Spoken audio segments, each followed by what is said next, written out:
Hi guys, good morning. Welcome back to my channel. Sa video ito guys, paparod ko sa inyo ang special coverage ng 24 oras tungkol sa magnitude 6.9 na lindol na nangyari doon sa Bogo City, Cebu noong September 30, 2025. Ang report ng 24 oras guys ay nangyari noong October 1, 2025. So yun guys, panurin nyo kung ano nangyari sa Bogo City, Cebu na nangyari lindol doon sa Cebu. Ito guys, panurin nyo ang report ng 24 oras. Ito na. Lord, please send some help.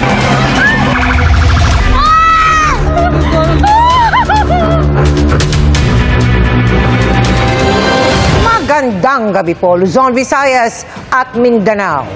Pinangangambahang madadagdagan pa ang bilang ng mga nasawi sa magnitude 6.9 na lindol sa Visayas at Bicol kagabi, na ayon sa latest na talang natanggap namin ay nasa 69 na. Matindi na ang mga pinsala sa unang pagyanig palang kagabi na nasundan pa ng halos 900 na aftershock, base po yan sa 10 AM update ng PHIVOLCS. Kaya mga kapuso, magdamag po ang pangamba ng mga Sembuano. Kabilang po rito sa Bogo City, kung saan naitala ang epicentro ng lindol. Ito rin ang itinuturing na ground zero sa dami ng nawalang buhay at winasak na mga bahay at establishmento. Pwede makitawag. Binabaybay ng mga sasakyang ito ang First Mactan-Mandaue Bridge sa Cebu kagabi nang biglang ang tulay nagmistulang duyan. Oh my God, Lord. Pagyanig na pala ito na dulot ng magnitude 6.9 na lindol sa probinsya. Jesus Christ. Sa lakas, naghintuan ang mga sasakyan at may mga rider at pedestrian pang kumapit na lamang ng mahigpit sa railing. Lang, kusog kaayo ang linog lang. Ang epicenter ng lindol sa lungsod ng Bogo, kung saan ilan ang namatay matapos madurog ang ilang bahay sa lakas ng pagyanig. Sa gitna ng dilim, ang ilang residente sinisikap na makuha ang mga naipit sa ilalim ng debris. Oh, bara. Pareho, big tabang. Hanggang sa Bantayan Island, dama ang lakas ng lindol. Ang krus at mga ilaw ng St. Peter the Apostle Parish bumigay. Kasagsagan naman ng gala ng isang beauty pageant nang maramdaman ang lindol sa Cebu City. Kanya-kanyang tago sa ilalim ng mesa ang mga staff at manonood. Kasama sa naroon si Cebu Governor Pam Baricuatro. It was really scary. All of a sudden, we just felt the building shake. Tapos may mga chandeliers na huhulog. Doon kami sa ilalim ng table, no? Nagtago kami doon. Pinalot din ng takot ang mga empleyadong ito ng isang mall sa Cebu nang bumagsak ang kisame dahil sa lakas ng pagyanig. Habang nagkukubli, sa dasal na sila kumapit. Lord, please send some help, Lord. Lord, stop. Lord, please. Oh my God, Lord. Nang tumigil ang pagyanig, hindi na halos makita ang labasan dahil sa dami ng mga debris na nakaharang sa kanilang daan. Dali na. Agad ding nagsitakbuhan ang mga nanunuluyan sa establishmentong ito sa Cebu City. Sa pagmamadali, ang ilan nakayapak na lamang at nakapantulog pa habang dumaraan sa mga bubog at basag na tile sa hallway para lang makalabas ng gusali. Ato ang mga sakop sa San Remigio, kabilang sa mga pinuntahan ng mga rescuer, ang sports complex na pinagdausan ng isang paliga kagabi. Pagkagat ng liwanag, mas nakita ang bakas ng pinsala ng lindol. Gaya ng mga gumuhong parte ng fast food chain na ito, hindi rin nakaligtas ang Archdiocesan Shrine of Santa Rosa de Lima sa Daang Bantayan, Cebu, na nawasak ang bubong at harapang parte. At mga kapuso, papunta pa lamang kami dito po sa Bogo City mula po sa paliparan. Kabilang pinsala ang sumalubong sa amin saan man kami lumingon. May malalaking bato at lupa sa matataas na lugar na bumagsak po sa mga istruktura, sa mga bihikulo, sa mga motorsiklo at iba pang klase ng sasakyan. At kami mismo po ang nakaranas ng aftershock kani-kanina lamang. Sa isang iglap, sunod-sunod na pinsala ang natamo ng probinsya ng Cebu dahil sa pagyanig ng 6.9 magnitude na lindol kagabi sa Barangay Liki sa bayan ng Sogod sa Cebu. Sinalubong kami ng bundok na tila natapyas dahil sa pagyanig. Mga kapuso, 1 oras po ang layo bago namin marating ang Bogo City. Kami ho ay narito ngayon sa bayan ng Sogod. Ganito ho ang dinatnan ng GMA Integrated News Team. Sa gilid ho ng bundok na ito, yupi-yuping mga sasakyan, mga bihikulo at motorsiklo, makarakong inong bahagi ng lupa at tumabon dito sa tabing kalsada. Tumambad ang nayubing mga sasakyan at nagbuwal ang mga motorsiklo. Mga kapuso, ganito ho kalalaki yung boulder na nanggaling ho doon sa ibabaw na mistulang pinapyas at bumagsak nga ho yung bahagi ng mga bato dito sa tabing kalsada. Yung waiting shed, makikita ko sa inyo. Nasa likod ng bato na ito. At buti walang tao. Ang pinaka-apektado ang lungsod ng Bogo sa Cebu na siyang episentro o sentro ng lindol. Sa Purok Talisay B, Barangay Binabag, mga residenteng nasa gilid ng kalsada ang bumungad sa amin. Kami ho ay nakarating na dito ho sa Bogo City. Kasama ho natin yung isa sa mga residente. At ang binabanggit ka sa atin, ma'am, sadali lang. Sige ho, nasaan ho tayo pupunta ngayon? Yung bahay Ito mo sa bahay namin kasi sirang-sira. Isa ang bahay ni Arnie Casala sa mga napuruhan. Tahanan ni ma'am. Pagkatapos hong yanigin ng lindol kagabi. Kung ako ho ang tatanungin, gusto nang binagsakan ho ng bomba. Lalapit po ako para makita ninyo. Ayan ho. Ito ho ang palikuran, ma'am. O ito ang kusina. Yan na ho ang natira sa kusina ni ma'am. Yun palikuran namin sir. Ito ho ang palikuran.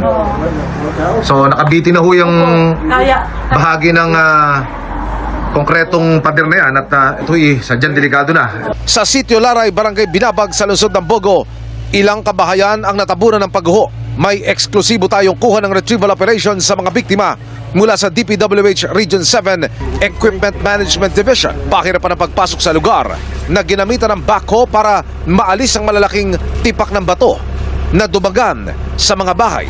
Yung bahay na una namin kanina ng patay, bali tap na malaking bato talaga, malaking bato.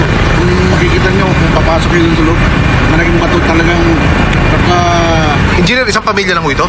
isang pamilya sir. Ilan po yung nakita nyo inabutan ninyong wala ng buhay? Inabutan namin 3 patay. Tapos may ina, 2 anak na lalaki.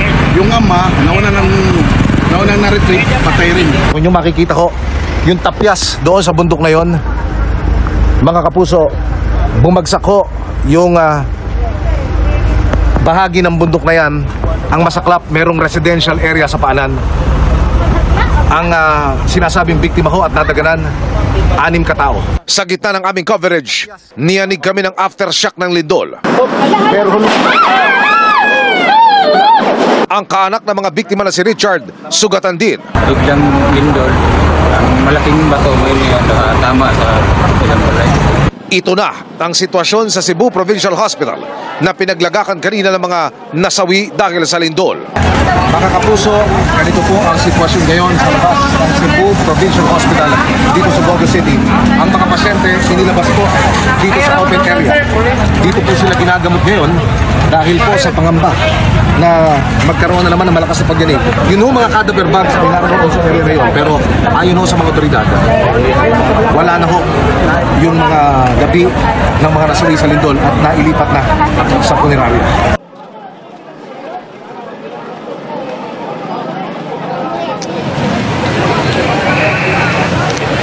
Mel, Vicky, ipakikita ko ang sitwasyon ngayon dito pa rin sa Cebu Provincial Hospital. Nasa kaliwa ko ang open ground na nagsisilbing paradahan ng mga sasakyan. Pero ngayon, dito naroroon ang mga pasyente ng ospital. Kung inyong makikita, yung mga dalubhasa, yung mga doktor, pati yung mga nurses, nariyan ngayon at inaasikaso yung mga kapuso nating may mga karamdaman. At ito ay magpapatuloy pa rin hanggang sa lumaon dahil ang binabanggit sa atin ng mga otoridad, maya't maya kasi ang aftershock. So nakikita nilang mas ligtas muna manatili ang mga pasyente at yung mga kababayan nating may karamdaman dyan sa area na yan. Dito rin sa area na ito, hinimlay yung mga biktima ng lindol na nakabalot sa body bag na nakita una sa mga social media pages. At ang binabanggit naman sa atin ng Philippine National Police Regional Field Unit 7, ang lahat ng mga labi ng mga nasawi ay naialis na at nasa punerarya na. So yan muna ang latest mula dito pa rin sa harapan ng Cebu Provincial Hospital sa siyudad ng Bogo. Mel, Vicky. Maraming salamat sa iyo, Emil.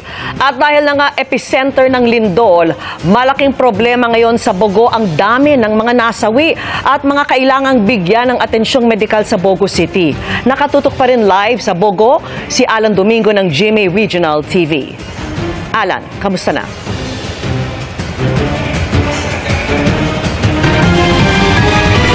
Okay. Yang sabay. Okay po, Alan. Alan, okay. Vicky, kalunos-lunos ang sitwasyon ng mga nasugatan sa lindol dahil puno na ang Bogo Provincial Hospital at kani-kanina lamang nasa tabi lang nila ang mga cadaver bags ng mga nasawi sa lindol sa harapan ng ospital. Sa lakas ng lindol kagabi, naraganan ang mga pader ang hilera ng 10 bahay na ito sa barangay Pulang Bato ng Bogo City. Pero lalong masakit ang pagpanaw dahil dyan ang 7 taga rito. Sa pamilya Katarman halimbawa, 4 na miyembro ang namatay kasama ang buntis na madugang nilito. Ngayon lang ko og inabang bahin sa financial sa akong anak o sa akong apo nga mahipos na ko. Maging sa Bogo Provincial Hospital, sunod-sunod ang dating ng mga bangkay mula sa iba't ibang lugar sa lungsod at ibang bayan sa Northern Cebu. Nagpapang-abot na ang mga sasakyan ng mga punerarya at mga ambulansya. Kaya sa ilang punto, pati si Governor Pamela Baricuatro ay nagtatraffic ng mga sasakyan sa ospital. Lalo't may mga sugatan din na itinatakbo rito o ililipat naman sa iba pang ospital sa Cebu. Nasa 69 na ang patay at 186 ang sugatan sa buong probinsya as of 12:14 kaninang tanghali. Pero pinangambahang aakyat ang bilang habang nagpapatuloy ang rescue at retrieval operations. Karamihan ng patay ay mula sa Bogo, ang epicenter ng lindol. Meron din sa San Remigio, Medellin, Tabugon at sa Taboylan. Kaya humihingi na ng tulong ang Kapitolyo sa national government at mga NGO. We need to transport patients here sa Bogo kay puno na kaayo dire sa Bogo. Unya kinahanglan nagyun sila kanang uban surgery, orthopedic, specialized na kayo ang needs ani nila. Ayon sa DSWD, 27,000 pamilya ang apektado sa buong Northern Cebu. Pangako sa Social Welfare Secretary Rex Gatchalian. First, the relief, like I mentioned kanina, family food packs, ready-to-eat meals, kitchen, mobile water supply, kasi relief yung immediate. Now, for rebuilding, we will always resort to emergency cash transfers. Pinamamadali naman ni Public Works Secretary Vince Dizon ang pag-aayos sa pinsala sa ospital ng Bogo, pati sa mga kalsada at tulay. Nasa 2 bilyong piso na ang danyos sa infrastruktura.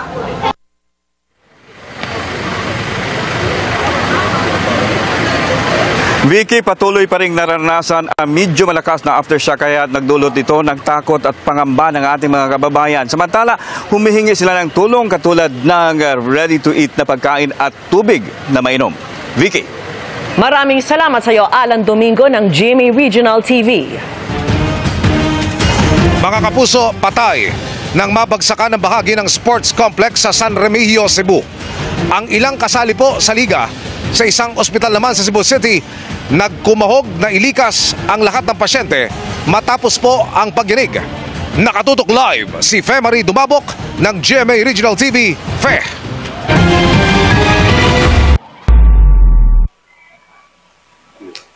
Emil, dahil ramdam sa halos buong Cebu ang malakas na lindol, kaya karamihan sa mga Cebuanos ang apektado, lalo na sa northern Cebu na siyang malapit sa epicenter.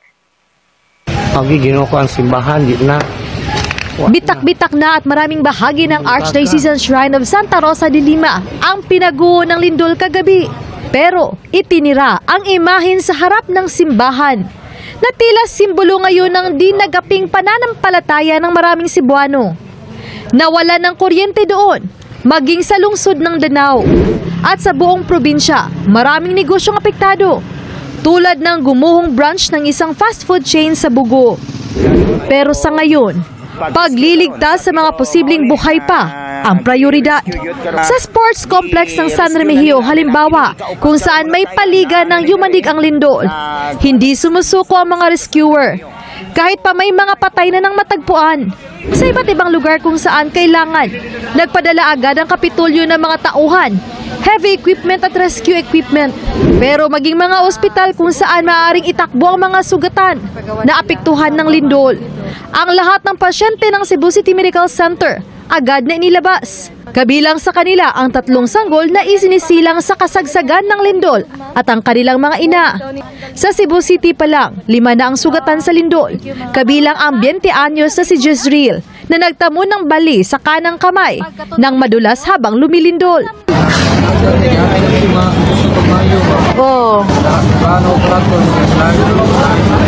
Sumabay pa sa problema ng ospital ang pag-ulan kagabi. Kanina, walang ulan, di ba? Opo. So, ang decision natin with the doctors na ilabas natin because we expect na mayroong aftershocks.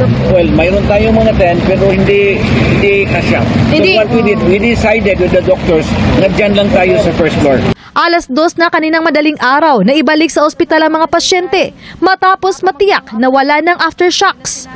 Nagdulot din ng panic lalo sa matataas na gusali tulad ng mga empleyadong ito na galing pa sa 16th floor. Pinakalma sila ng mga kasama at ligtas namang nakalabas.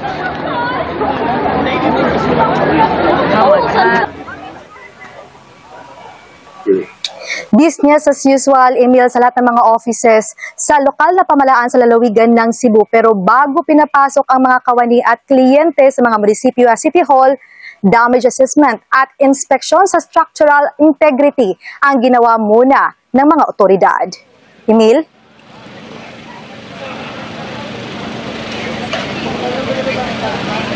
Maraming salamat at ingat, Femari Dumabok ng GMA Regional TV. Mahigit 1,000 aftershock ang inaasakan ng PHIVOLCS kasunod ng magnitude 6.9 na lindol kagabi na pinakamalakas sa kasaysayan ng Northern Cebu.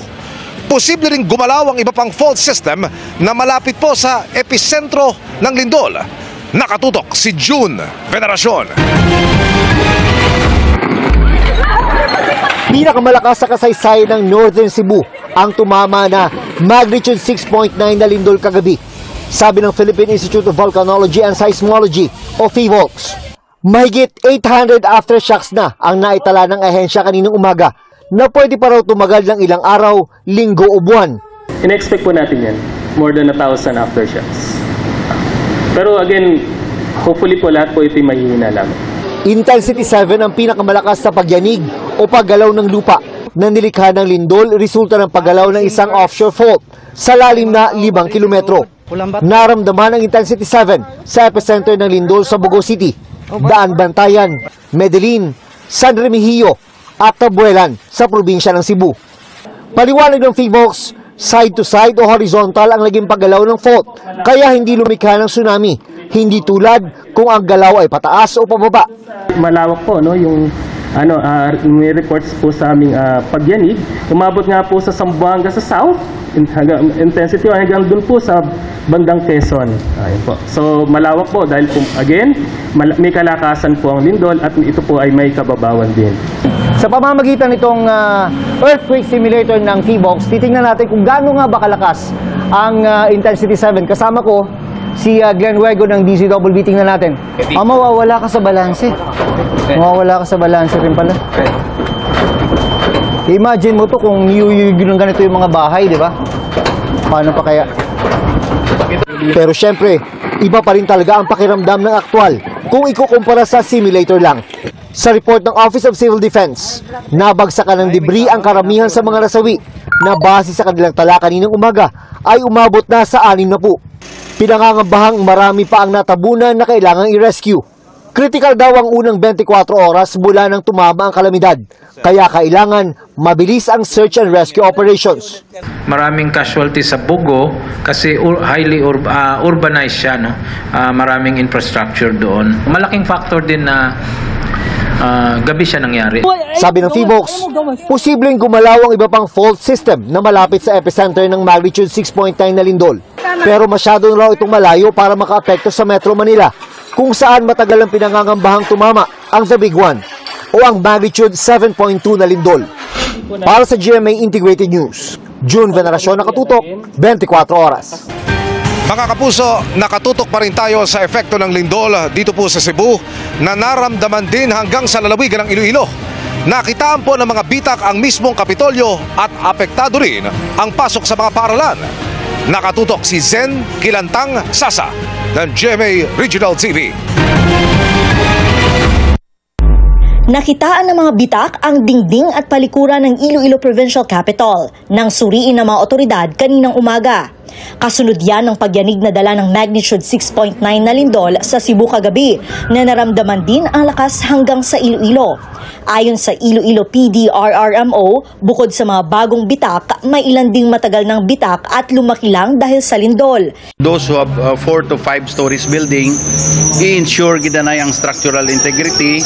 Ang mga municipal building officials, ang mga municipal engineers, individually, private and public buildings should be inspected. Maliban dyan, wala naman daw nakitang structural defect sa gusali kaya tuloy ang trabaho roon ngayong araw. Nausog naman sa 10:00 kaninang umaga, nagsimula ang normal operation sa Iloilo City Hall dahil nagsagawa rin ng assessment ang mga otoridad para tiyaking ligtas sa panganib ang naturang building at ang katabi nitong legislative building. Siyempre para safety man kami, ari ding obo, so dapat safe kami kay ari sila. Nagsagawa rin ng rapid visual assessment ang DPWH-6 sa iba pang gusali, simbahan, tulay at istruktura sa Western Visayas. Kabilang ang kontrobersyal na ungka at Aganan flyover. We will be making the urgent recommendation if need, no? Makita kita the structural defects nga serious that will warrant nga i-discontinue ang use na isang building na o structure, no? We'll do it. Dahil pa rin sa lindol, sinuspende muna ang face-to-face classes sa 46 na mga LGU sa buong Region 6. 1,120 na mga paaralan yan kung saan mahigit 400,000 na learners ang nagpatupad muna ng alternative delivery mode. Based on the information coming from our DRRM focal person here sa may regional office, ongoing ang assessment as we speak sang aton sining mga facilities, aton sining mga eskwelahan kaga mga opisina. Mula sa GMA Regional TV at GMA Integrated News, Zen Kilantang Sasa, nakatutok 24 oras. At dahil nga po sa magnitude 6.9 na lindol sa Cebu, nasa yellow alert status ang Visayas Grid hanggang mamayang 9:00 ng gabi. 1:00 po ng hapon kanina nang itaas ng National Grid Corporation of the Philippines o NGCP ang yellow alert. Ibig sabihin, hindi sapat ang reserbang kuryente na maaaring makaapekto sa dinidistribute na supply kung tumaas po ang demand. 11 planta kasi ang nagkaroon ng first outage dahil sa lindol. Dagdag yan sa 16 na hindi na gumagana pa man na pagyanig. 3 planta naman ang tumatakbo na bawas na kapasidad. Doble dagok ang sinapit ng Masbate. Hindi pa man sila nakakabangon sa hagupit ng Bagyong Opong, ay naramdaman naman doon ang lindol kahit nasa Cebu ang epicentro. Bumisita roon ang Pangulo at sinigurong handa ang gobyernong tumugon sa mga nilindol sa buong bansa. Nakatutok si JP Soriano. Ang mga biktima ng Bagyong Opong ang sadya ni Pangulong Bongbong Marcos sa pagbisita niya sa Masbate. Pero dahil sa lindol na yumanig sa probinsya ng Cebu kagabi, mabilis niyang ipinag-utos ang pagpapapunta sa Cebu kina DPWH Secretary Vince Dizon at DSWD Secretary Rex Gatchalian. Yan ay upang matiyak na matutugunan ang mga kailangang gawin matapos ang malakas na lindol. The earthquake was very strong. Pagka yung mga ganyang klaseng numbers, that's a very, very big number already.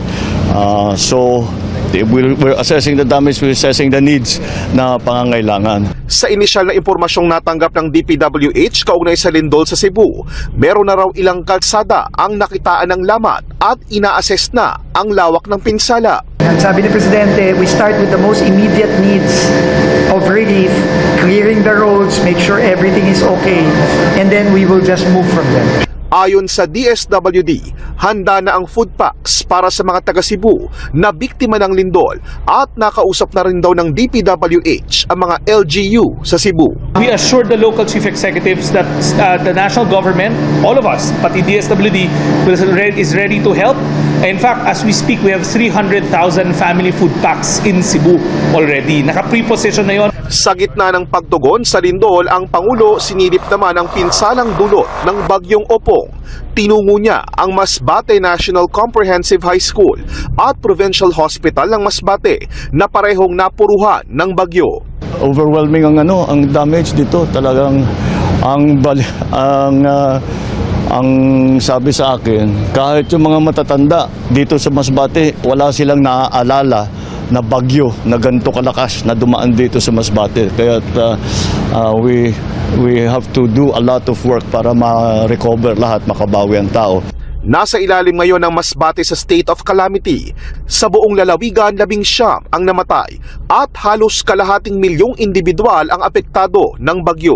Inanunsyo ng Pangulo ang tig 10,000 pisong cash assistance sa lahat ng pamilyang apektado doon at para matulungan daw mismo ang pagbangon ng probinsya. Nag-release ako ng 100 million na LGSF, Local Government Support Fund, para magamit dahil nahihirapan na ang provincial government para na makakapagbayad sa lahat ng kailangan gawin. Ang pinakamalaking problema ngayon sa probinsya ay ang supply ng kuryente na may direktang epekto sa supply ng tubig. Sa buong Masbate nagkalat po ang mga nagtumbahang poste at mga naglalakihang puno gaya nito, at dahil naramdaman din dito sa Masbate ang malakas na lindol kagabi, pinasusuri na ng Pangulo sa DPWH ang iba't ibang istruktura sa probinsya para matiyak ang kaligtasan ng mga taga Masbate. Kaka-assess lang natin, magre-reassess na naman tayo because sumunod-sunod unfortunately nangyari, nabagyo na, nagkalindol pa, but I think we can do it. Yes, sabi nga namin dito, bangon Masbate. Mula rito sa Masbate at para sa GMA Integrated News, JP Soriano, nakatutok 24 oras. Happy midweek, chikahan mga kapuso. Dasal at tulong ang inalay ng Kapuso Stars para sa mga apektado ng magnitude 6.9 na lindol sa Cebu. Kabilang dyan si Shuvi Etrata na may mensahe rin sa kanyang mga kapwa Cebuano. Makichika kay Aubrey Carantel.